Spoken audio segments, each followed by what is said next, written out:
ঢুকবে না। আল্লাহ কোরআনে বললেন শোনা, ওয়াইযা তুলিয়াত আলাইহিম আয়াতুহু যাদাতুহুম ঈমানা।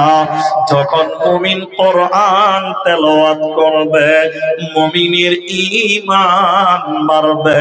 তাহলে ওয়াসিম রিজভির বাড়ল না কেন? সে গুমরাহ হলো কেন? পথভ্রষ্ট হলো কেন? ওরে মুর্শিদাবাদের লোক শোনো, ওয়াসিম রিজভি কোরআন পড়েছিল, ঈমানের সঙ্গে কোরআন পড়ে নাই, সন্দেহবশত কোরআন পড়েছিল, সন্দেহ করে কোরআন তেলাওয়াত করেছিল, ঈমানের সঙ্গে কোরআন পড়ে নাই, ওর ভিতরে ঈমান ছিল না, এর জন্য তার ঈমান বাড়ল না।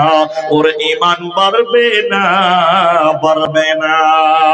এই জন্য আল্লাহ তাবারাক ওয়া তাআলা বলেন, এই কোরআন তুমি তেলাওয়াত করো, এই কোরআন তোমার ঈমান